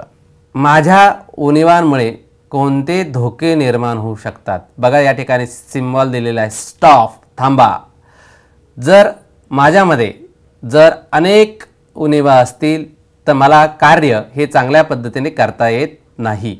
त्या ठिकाणी आपल्याला लक्षात येतं की या ठिकाणी चित्र दिलेलं आहे बघा, एक संगणकाचा कीबोर्ड दिलेला आहे, परंतु मला जर संगणकाचं ज्ञानच नसेल तर मला मात्र कितीही साहित्य जरी दिलं तरी ते साहित्य वापरता येत नाही। आणि म्हणून त्या संगणकाच्या कीबोर्डला साकळ्या लावलेल्या आहेत, कुलूप लावलेले आहेत। माझ्याकडे जर उणिवा असतील तर कितीही साहित्य असेल तर ते साहित्य आपल्याला वापरता येत नाही। आणि म्हणून मला ते साहित्य वापरण्यासाठी मला माझ्या उणिवा ह्या कमी कराव्या लागतील। त्यासाठी विद्यार्थ्याने आपल्या उणिवा ह्या शोधल्या पाहिजेत की ज्यामुळे भविष्यामध्ये आपल्याला धोके निर्माण होणार नाहीत। दुसरा प्रश्न आहे, माझ्या क्षमतांचा धोके टाळण्यासाठी कसा वापर करता येईल? माझ्या क्षमतांचा धोके टाळण्यासाठी कसा वापर करता येईल। या ठिकाणी या चित्रामध्ये खाली बघा एवढे हात आहेत, परंतु ते दोरीने बांधलेले आहेत। जर माझ्याकडे उणीवा जर जास्त असतील तर माझ्याकडे हात आहेत, परंतु त्या हातांचा योग्य कार्य करण्यासाठी उपयोग करता येणार नाही। मला माझ्या क्षमता वाढाव्या लागतील। क्षमता वाढल्या की माझ्या हातांमध्ये ताकद येईल आणि जो दोर आहे तो दोर तुटून जाईल। मला माझे हात मोकळे होतील, मला माझं कार्य हे चांगल्या पद्धतीने करता येईल। धोके टाळण्यासाठी मी क्षमता कोणत्या पद्धतीने वाढवल्या पाहिजे त्या ठिकाणी टाईम दिलेला आहे बघा। आम्ही एक बॉम्बचं चित्र दिलेलं आहे, टाईम बॉम्ब आहे तो। जर मी माझे धोके टाळण्यासाठी माझ्या जर क्षमता वाढवल्या नाही तर मला जीवनामध्ये कधीच यश मिळणार नाही। यश मिळवण्यासाठी मला माझ्या क्षमता या वाढवाव्या लागतील। हा टाईम बॉम्ब आहे, कधीही फुटू शकतो, मी कधीही अपयशी ठरू शकतो आणि म्हणून मला धोके टाळण्यासाठी मला माझ्या क्षमता वाढवाव्या लागतील। वरच्या चित्रामध्ये सांगितले की तुमच्याकडे जर क्षमता नसेल तर तुम्हाला पुढे जाता येणार नाही। तुम्हाला कायम स्टॉप हा सिग्नल लाल अक्षरात लिहिलेला बघा, स्टॉप। तुम्हाला थांबावं लागेल, तुम्हाला तुमचं काम करता येणार नाही, कारण की तुमच्याकडे त्या क्षमता नाहीत। आणि म्हणून आम्हाला थांबायचं नसेल, आम्हाला प्रगती करायची असेल तर आम्हाला आमच्या क्षमता या वाढवाव्या लागतील, आमच्या उणीवा या आम्हाला कमी कराव्या लागतील। विद्यार्थ्यांसमोर धोके कोणते आहेत? न्यूनगंड असेल, नवीन शिकण्याची तयारी नसेल, या जर काही उणीवा असतील तर आम्हाला नवीन संज्ञा जाणून घेण्याची अनस्त असते, आम्ही नवीन संकल्पना जाणून घेत नाही आणि मग मानसिक आरोग्य बिघडतं, सामाजिक आरोग्यात बिघड होते, वर्गात बसण्याची इच्छा होत नाही, स्पर्धेला सामोरं जाण्याची भीती वाटते। वर्गात ज्या काही नवीन संधी आहेत किंवा नवीन शिक्षण आहे तर आम्ही काहीतरी अडथळे निर्माण करतो, महागडे शिक्षण आहे, मला ते शिकायचं नाही, असे काहीतरी उणीवा सांगून आम्ही शिक्षणापासून दूर जातो। ज्ञान लालसेचा अभाव होतो, नवीन शिकण्याची तयारी होत नाही आणि आम्ही पाठीमागे राहून जातो। त्यासाठी आम्हाला विद्यार्थी म्हणून आमचं मानसिक सामाजिक आरोग्य, स्पर्धेला सामोरं जाणं, ज्ञान मिळवणं, नवीन गोष्टी शिकून घेणं, यासाठी आम्हाला आमच्या क्षमता या वाढवाव्या लागतील। ज्या पद्धतीने विद्यार्थ्यांना वेगवेगळ्या धोक्यांना सामोरं जावं लागतं त्याच पद्धतीने शिक्षकांनासुद्धा जर शिक्षकांमध्ये जर उणीवा असतील तर त्यांनाही विविध प्रकारच्या धोक्यांना सामोरं जावं लागतं, वेगवेगळ्या आव्हानांना सामोरं जावं लागतं। जर तुम्हाला संगणक ज्ञान नसेल तर तुम्हाला ICTचा शिक्षणामध्ये योग्य पद्धतीने प्रभावी पद्धतीने वापर करता येत नाही, तुमचं अध्यापन हे निरस ठरतं।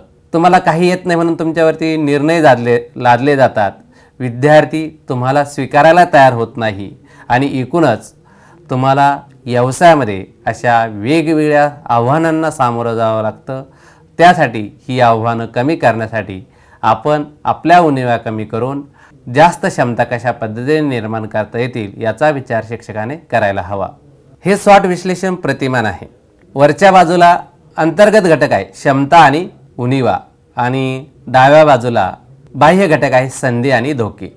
पहिला जो चौकोन आहे त्यामध्ये माझ्या क्षमतांचा संधीचा फायदा करून घेण्यासाठी कसा वापर करू हा प्रश्न प्रत्येक व्यक्तीने स्वतःला जर विचारला तर या ठिकाणी आपल्याला आपल्या क्षमतांचा संधी मिळवण्यासाठी उपयोग करता येऊ शकतो। अनेक क्षमता आहेत की त्या क्षमतांमुळे आपल्याला वेगवेगळ्या प्रकारच्या संधी उपलब्ध होऊ शकतात।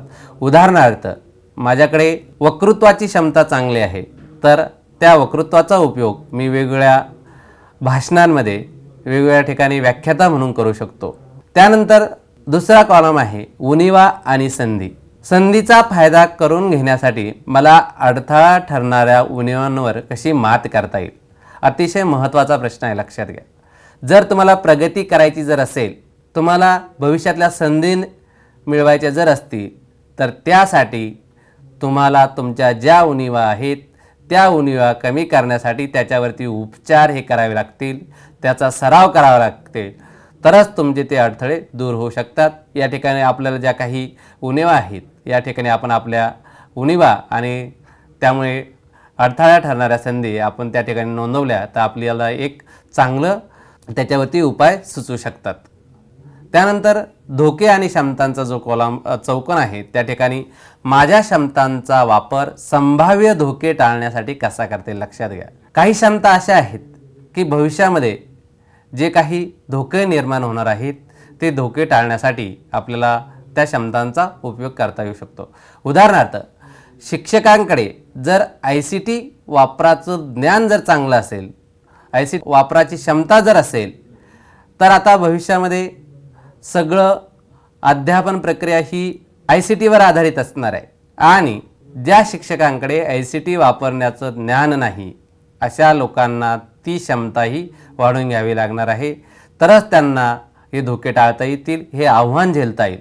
आणि म्हणून त्यासाठी आपण आपल्या क्षमतांमध्ये वाढ करणं गरजेचं आहे। त्यानंतर उणिवा आणि धोके या चौकटीमध्ये संभाव्य धोके प्रत्यक्षात येऊ नये म्हणून माझ्या उणिवा कशा कमी करता येतील। बघा, या चारही प्रश्नांचं ज्यावेळेस आम्ही विश्लेषण करतो त्यावेळेस आम्हाला आमच्या प्रगतीचा मार्ग हा शोधता येतो आणि म्हणून हे प्रतिमान व्यक्तीच्या आणि व्यवसायाच्या प्रगतीसाठी अतिशय उपयुक्त आहे। त्याचबरोबर शालेय व्यवस्थापनामध्ये, अध्यापनामध्ये, अध्यापन प्रक्रियेमध्ये, मूल्यमापन प्रक्रियेमध्ये, एकूणच शैक्षणिक विकासासाठी, सर्वांगीण विकासासाठी स्वॉट विश्लेषण हे अतिशय महत्त्वाचं आहे आणि त्यातून प्रगती ही आपल्याला करता येऊ शकते। स्वॉट विश्लेषणाचे फायदे कोणते आहेत? त्यामध्ये पहिला फायदा आहे आत्मपरीक्षण। हे आत्मपरीक्षणाचं तंत्र आहे। स्वतःचं परीक्षण करता येतं। त्यातून आपल्याला आपल्या क्षमता आणि उणिवा याची माहिती होते। ज्यावेळेस त्रयस्थ व्यक्ती आपलं मूल्यमापन करणार आहे, परीक्षण करणार आहे, त्यावेळेस आपण आपल्या उणिवा मानवी स्वभावानुसार लपवण्याचा प्रयत्न करतो, परंतु आपल्याला स्वतःला माहिती असतं की माझ्या मर्यादा काय आहेत, माझे शक्तिस्थाने कोणती आहेत आणि म्हणून स्वतःचं खरं मूल्यमापन करण्यासाठी स्वॉट विश्लेषण हे महत्त्वाचं ठरतं। स्वगतीने विकास करता येतो। माझ्याकडे ज्या क्षमता आहेत त्या क्षमतानुसार मी किती गतीने अध्ययन करायला पाहिजे, अध्यापन करायला पाहिजे, स्वतःची गती ही ठरवण्यासाठी स्वॉट विश्लेषण उपयुक्त ठरतं। 3. सातत्य। स्वॉट विश्लेषण ही सातत्यपूर्ण चालणारी प्रक्रिया आहे। रोज मला माझ्या क्षमतांची, उणिवांची जाणीव ही स्वॉट विश्लेषणातून होत असते आणि ज्या काही माझ्या क्षमता आहेत त्या क्षमतांचा मला कशा पद्धतीने रोजच्या जीवनामध्ये उपयोग करता येऊ शकतो, त्याचबरोबर माझ्या ज्या उणिवा आहेत त्या उणिवा मला कशा पद्धतीने कमी करता येऊ शकतात की ज्यामुळे मला माझ्या प्रगतीमध्ये असणारे अडथळे हे कमी करता येऊ शकतात। यासाठी स्वॉट विश्लेषण ही रोज करण्याची प्रक्रिया आहे। रोज आपण आपल्या स्वतःचं मूल्यमापन करायला पाहिजे की आज माझ्यामध्ये कोणता विकास झाला, माझ्या कोणत्या क्षमतांचा मी चांगल्या पद्धतीने वापर केला किंवा करू शकतो, त्याचप्रमाणे माझ्याकडे ज्या काही मर्यादा होत्या त्यातल्या कोणत्या मर्यादा मी ह्या कमी केलेल्या आहेत। यासाठी स्वॉट विश्लेषण हे महत्त्वाचं ठरतं। स्वॉट विश्लेषणामुळे व्यक्तीच्या जीवनामध्ये सकारात्मक दृष्टिकोन हा विकसित होत असतो। माझ्याकडे काही उणिवा असतील तर मी त्याच्यामुळे निर्माण होणारे जे काही संघर्ष आहेत, ज्या काही नकारात्मक स्पर्धा आहेत त्या स्पर्धेमध्ये सहभागी होते। माझ्या क्षमतानुसार मी त्या स्पर्धांमध्ये सहभागी होतो। यातून आपल्याला अपयश हे कमी करता येतं। त्याचबरोबर मी कोणत्या क्षमतांचा विकास करायला पाहिजे याचा विचार हा या स्वॉट विश्लेषणातून होत असतो। भविष्याचा वेध। स्वॉट विश्लेषण हे वर्तमान काळात केलं जातं, मात्र त्याचे परिणाम हे भविष्य काळात होत असतात। भविष्यामध्ये निर्माण होणाऱ्या ज्या काही संधी आहेत, जे काही अडथळे आहेत, तोटे आहेत, आव्हाने आहेत, हे आम्हाला अगोदरच कळतात आणि त्या अडथळे किंवा त्या संधी मिळवण्यासाठी आम्ही अगोदरच वर्तमानामध्ये तयार होतो। त्यासाठी स्वॉट विश्लेषण महत्त्वाचं असतं। मानसिक क्षमतेत वाढ होते। मानसिक क्षमता वाढतात, कार्यात अचूकता येते।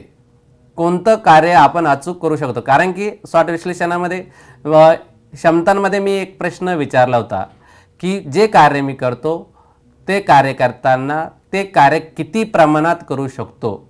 जर माझ्याकडे एखाद्या कार्याच्या संदर्भात क्षमता जर 100% असेल तर माझ्या कार्यात सुद्धा 100% अचूकता येते आणि म्हणून जर मला एखादं कार्य करायचं असेल तर ते मी किती अचूक करू शकतो या संदर्भातली माहिती ही आपल्याला स्वॉट विश्लेषणामुळे समजू शकते.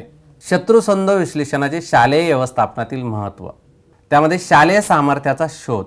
ज्यावेळेस शिक्षक म्हणून शाळेचं व्यवस्थापन करतो त्यावेळेस आपल्याला शाळेच्या चांगल्या गोष्टी कोणत्या आहेत, शाळेमध्ये कोणकोणत्या सुविधा आहेत, उदाहरणार्थ शाळेमध्ये वर्गाची रचना योग्य आहे का, योग्य परिसरामध्ये शाळा आहे का, त्या शाळेमध्ये असलेला जो शिक्षक वर्ग आहे त्यांच्यामध्ये शैक्षणिक गुणवत्ता आहे का, आधुनिक तंत्रज्ञानाचा वापर ते करू शकतात का, या सगळ्या गोष्टींचा विचार हा आपण केला पाहिजे.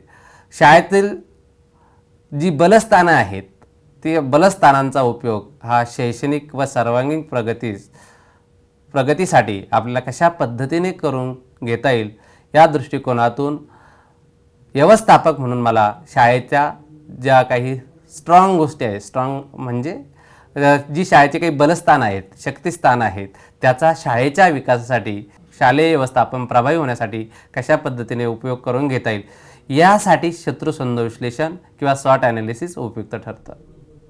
2. दुर्बलता ओळखणे. प्रत्येक शाळेमध्ये किंवा शाळेच्या व्यवस्थापनात वेगवेगळ्या प्रकारच्या त्रुटी असू शकतात. त्यामध्ये वेगवेगळ्या प्रकारच्या अपूर्ण सुविधा आहेत.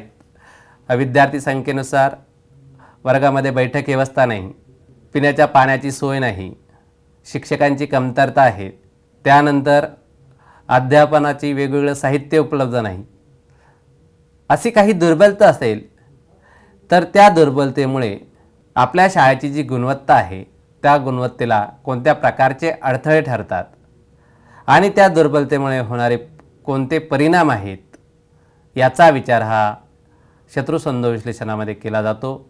आणि ज्या काही त्रुटी आहेत किंवा जी काही कमतरता आहेत ती कमतरता कमी करून आपल्याला आपल्या शाळेची प्रगती कशा पद्धतीने करता येईल, त्यासाठी कोणत्या उपाययोजना करता येतील यासाठी शत्रुसंध विश्लेषण हे मदत करतं.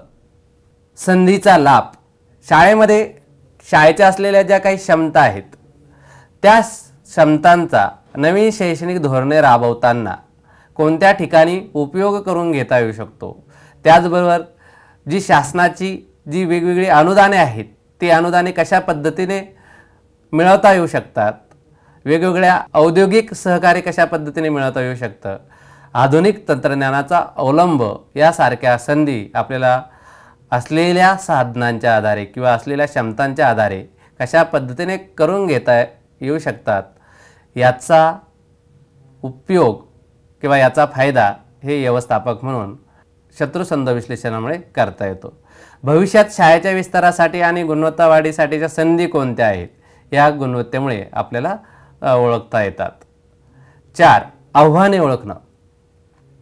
शाळेमध्ये किंवा शाळेच्या ज्या काही मर्यादा आहेत म्हणजे वर्गखोल्यांची समस्या असेल, त्याचबरोबर शिक्षकांची कमतरता असेल, भौतिक सोयीसुविधांची मर्यादा असेल, या मर्यादांमुळे आपल्या आजूबाजूच्या ज्या वेगवेगळ्या शाळा आहेत की ज्या शाळांसोबत आपल्या शाळेची स्पर्धा आहेत तर त्या स्पर्धेत आपण किती टिकू शकतो, आपली विद्यार्थी संख्या कशा पद्धतीने कमी होऊ शकते, आपल्या शाळेला कोणकोणत्या आर्थिक समस्या निर्माण होऊ शकतात, या सगळ्या गोष्टींची ओळख ही आपण जर आपल्या शाळेचं शत्रुसंध विश्लेषण जर केलं तर आपल्याला आपल्या शाळेतील भविष्यातील जे धोके आहेत ते आपल्याला आजच कळू शकतात आणि त्यासाठी कोणत्या उपाययोजना करणं गरजेचं आहे याची सुद्धा माहिती आपल्याला होऊ शकते.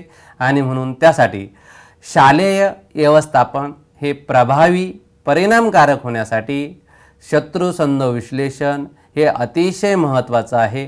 त्यातूनच शाळेचा विकास हा आपल्याला घडवून आणता येऊ शकतो आणि म्हणून शालेय व्यवस्थापनामध्ये शत्रुसंध विश्लेषण हे अतिशय महत्त्वाचा भाग म्हणून विचारात घेतला जातो. भारतीय ज्ञान परंपरेत शत्रुसंध विश्लेषण तंत्राची उपयोगिता.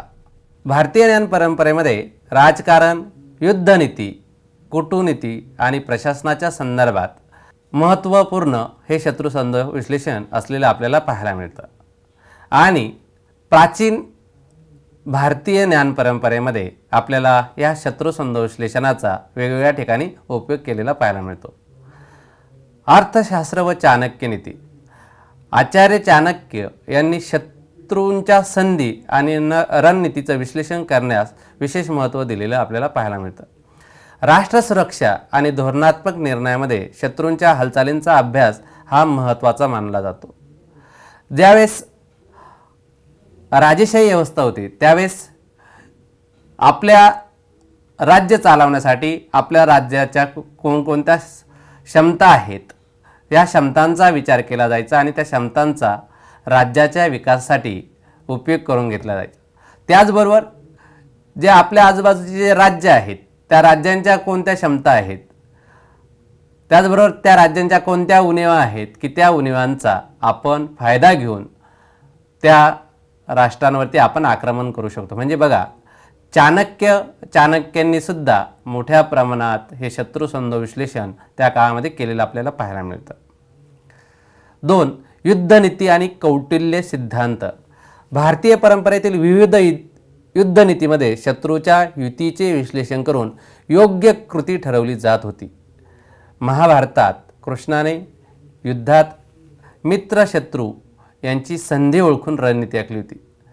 बघा आपण महाभारत जर बघितलं असेल तर 5 पांडव आणि 100 कौरव या 5 पांडवांमध्ये कोणत्या क्षमता आहेत, कोणत्या उणिवा आहेत याची कृष्णांना चांगली माहिती होती. त्याचबरोबर जी 100 कौरव आहेत त्या 100 कौरवांमध्ये कोणती शक्तिस्थाने आहेत आणि कोणत्या त्यांच्यामध्ये मर्यादा आहेत ह्या कृष्णांना माहिती होती. आणि म्हणून कौरवांच्या मर्यादांचा उणिवांचा फायदा हा पांडवांच्या क्षमतांनी घेतला आणि महाभारतात 5 पांडव विरुद्ध 100 कौरव, तरीही पांडवांकडे क्षमता जास्त असल्यामुळे पांडव हे त्या युद्धामध्ये यशस्वी झालेली आपल्याला पाहायला मिळतात. म्हणजे बघा त्या काळातसुद्धा शत्रुसंध विश्लेषण हे केलं जायचं आणि त्याचा उपयोग हा युद्धनीती करण्यासाठी आणि यशस्वी होण्यासाठी केला जायचा. आधुनिक प्रशासन आणि धोरणे. आजच्या काळातील गुप्तचर यंत्रणा, संरक्षण धोरणे आणि व्यूहरचना आखताना या तंत्राचा मोठ्या प्रमाणात उपयोग केला जातो. व्यवसाय आणि आंतरराष्ट्रीय संबंधामध्ये प्रतिस्पर्ध्यांच्या संधी व धोरणांचे विश्लेषण करण्यासाठी याचा वापर मोठ्या प्रमाणात केला जातो. काळ जसजसा बदलत चालला आहे त्यानुसार गुप्तचर यंत्रणा प्रभावी होत चालल्या आहेत, संरक्षण धोरणं हे प्रभावी होत चाललेले आहेत. आणि याचा उपयोग आपल्याला यशस्वी व्हायचं असेल तर आपल्या गुप्तचर यंत्रणांचं त्याचबरोबर संरक्षण धोरणांचं सॉट विश्लेषण करणं गरजेचं असतं. त्यातून आपल्याला आपल्या धोरणांच्या मर्यादा, त्याचबरोबर आपल्या धोरणांची क्षमता काय आहेत आणि त्याचा संबंध हा आंतरराष्ट्रीय संबंधामध्ये आपल्याला कसा, याचा उपयोग आपल्याला आंतरराष्ट्रीय संबंधामध्ये कसा करून घेता येईल याचाही विचार हा त्या काळामध्ये भारतीय ज्ञान परंपरेमध्ये केलेला आपल्याला पाहायला मिळतो. 4. सॉट विश्लेषणाशी संबंधितता. भारतीय पारंपरिक तत्त्वज्ञान आणि आधुनिक व्यवस्थापन यामध्ये सॉट विश्लेषण तंत्राचा उपयोग अतिशय मोठ्या प्रमाणात केलेला आपल्याला पाहायला मिळतो. शत्रूच्या गटबंधनांचा अभ्यास करून आपल्या सामर्थ्याचा विकास आणि धोके आपल्याला हे या शत्रू विश्लेषणामुळे टाळता येऊ शकतात. राष्ट्रीय शैक्षणिक धोरण 2020 मधील शत्रुसंध विश्लेषण तंत्राची उपयोगिता. 1. समग्र आणि बहुआयामी शिक्षणासाठी. जी NEP 2020 म्हणजे राष्ट्रीय शैक्षणिक धोरण 2020 हे विद्यार्थ्यांच्या विश्लेषणात्मक आणि धोरणात्मक विचारसरणीला चालना देतं. आणि म्हणून त्यासाठी आपल्याला जे शत्रुसंध विश्लेषण आहे त्या शत्रुसंध विश्लेषणाचा विद्यार्थ्याच्या वेगवेगळ्या गुणांची मोजणी करण्यासाठी, त्याचबरोबर विद्यार्थ्यांच्या वेगवेगळ्या मर्यादांची तपासणी करण्यासाठी शत्रुसंध विश्लेषण हे उपयुक्त ठरतं. आज आपल्याला 2020 पॉलिसीमध्ये वेगवेगळ्या शिक्षणाच्या संदर्भात वेगवेगळे बदल हे पाहायला मिळतात. विद्यार्थ्यांच्या क्षमतानुसार विद्यार्थ्यांना आपला आशय आणि विषय निवडण्याची संधी या पॉलिसीने उपलब्ध करून दिलेली आपल्याला पाहायला मिळते.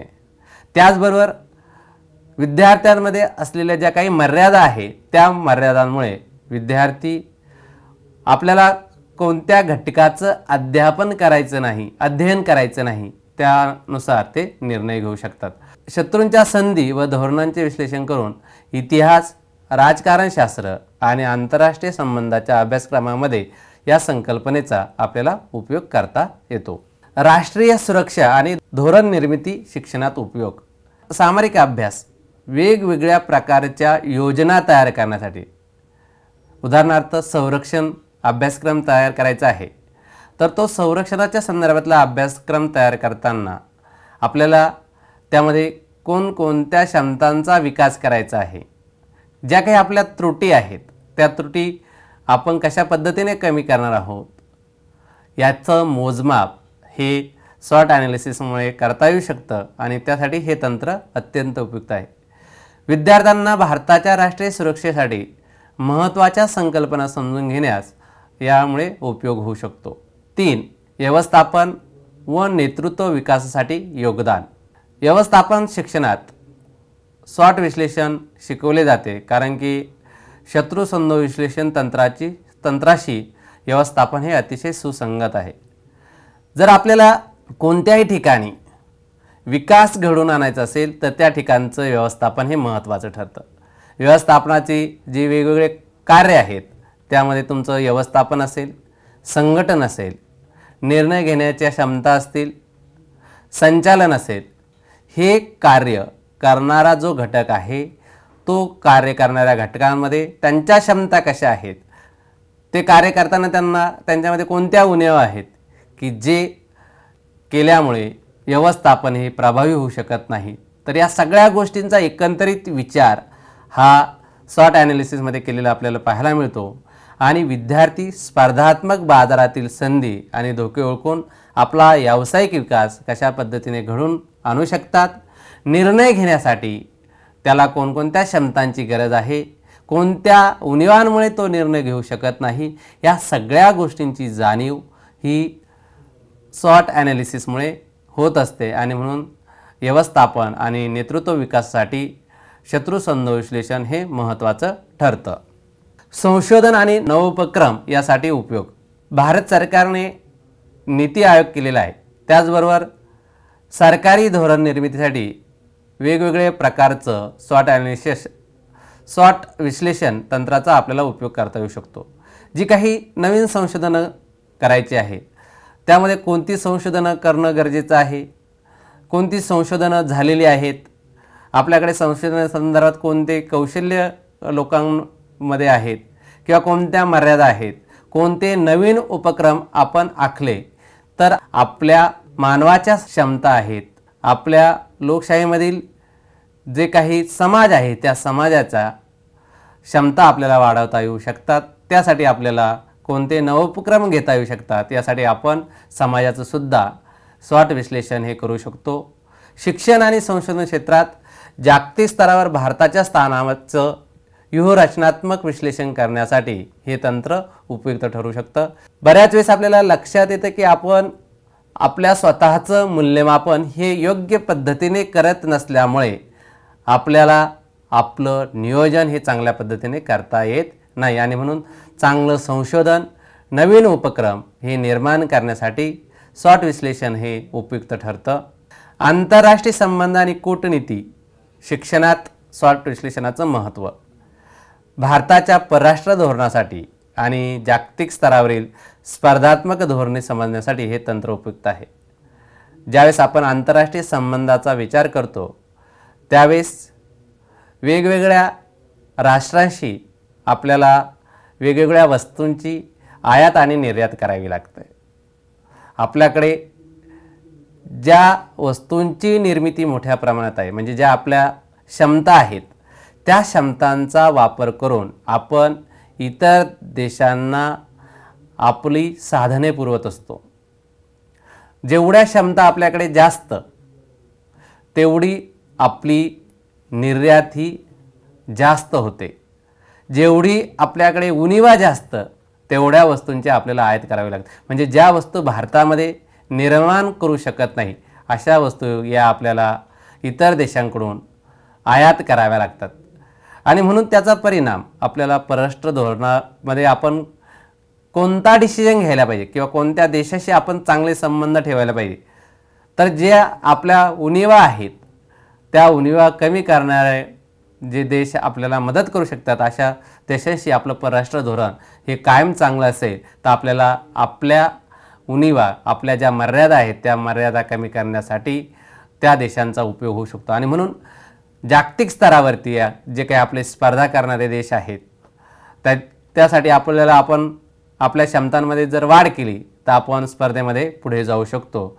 आणि म्हणून या सगळ्या गोष्टींचा विचार आपल्याला ज्यावेळेस आपण SWOT विश्लेषण करतो त्यावेळेस आपल्याला परराष्ट्र धोरण आणि जागतिक स्तरावरती इतर देशांच्या स्पर्धा करण्यासाठी आपल्याला हे तंत्र उपयुक्त ठरलेलं पाहायला मिळतं. भारताच्या मित्र आणि प्रतिस्पर्धी देशांच्या रणनीतीचं विश्लेषण करून योग्य कूटनीती ठरवण्यास आपल्याला जे आपले प्रतिस्पर्धी आहे, मित्र आहे, त्यांची काय व्यूहरचना आहे याचं सुद्धा आपण SWOT विश्लेषणाने मूल्यमापन करू शकतो आणि त्यानुसार आपण आपले निर्णय घेऊ शकतो. आणि म्हणून आंतरराष्ट्रीय संबंध, वेगवेगळ्या प्रकारची व्यूहरचना यासाठी परराष्ट्र धोरण ठरवण्यासाठी SWOT ॲनालिसिस हे उपयुक्त आहे. स्पर्धेच्या युगात आपल्याला जर श्रेष्ठत्व सिद्ध करायचं असेल तर हीच वेळ आहे. आणि म्हणून त्यासाठी प्रत्येकाला आपल्या उणिवा व क्षमता माहीत असायलाच हव्या. या जर आपल्याला माहीत असतील तर आयुष्यातील धोके व संधी यांना आपल्याला आजच तोंड देता येऊ शकतं. आपल्याला ही आव्हानं आजच आपल्याला स्वीकारता येऊ शकतात. SWOT ही स्वतःला ओळखण्याची प्रक्रिया आहे. लक्षात घ्या, आपण आपल्याला स्वतःला ओळखायला शिकलं तर आपल्याला अनेक समस्यांना सामोरं जाता येतं, त्या समस्या कमी करता येतात.